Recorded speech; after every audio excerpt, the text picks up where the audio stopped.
युतीमध्ये तिसरा भिडू आल्यामुळं आमचं नुकसान झालेलं आहे.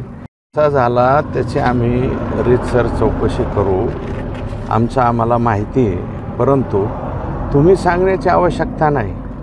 मी कालच म्हणालेलो आहे की आमच्या याच्यामध्ये युतीमध्ये तिसरा भिडू आल्यामुळं आमचं नुकसान झालेलं आहे. दाल में काला आहे का पांढरा आहे का काय हे अमोल मुटकरांनी आम्हाला सांगण्याची गरज नाही.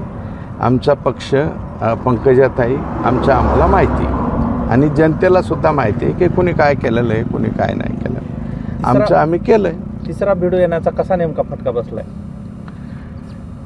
ते सर्वसामान्य लोकांच्या मध्ये मेसेज जो आहे तो चुकीचा गेला की बाबा ह्यांना का घेतलं. शिंदे साहेब आणि आम्ही एकत्र झालो होतो. शिवसेना आणि भाजपाची युती जी आहे ती नॅचरल होती. ते लोकांनी जे आहे ते सहन केलं होतं किंवा ते ॲडजस्ट होऊन गेलं होतं. परंतु नंतरची ही जी महायुती आहे ही महायुती सर्वसामान्य माणसाला पटली नाही. जे खरं आहे ते बोललो होतो आम्ही. आता यापेक्षा आणखी काय वेगळं बोलायचं.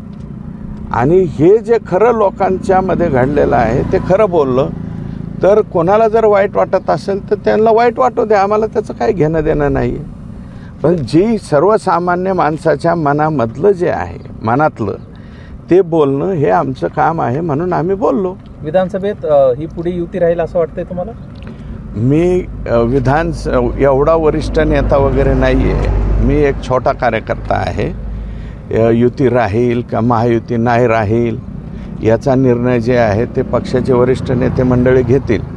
परंतु कोणत्याही दुसऱ्या पक्षाच्या छोटूक मोठूक लोकांनी उठायचं आणि कोणाच्याही इज्जती घ्यायच्या हे आता चालणार नाही, हे नम्रपणे या ठिकाणी सांगतो.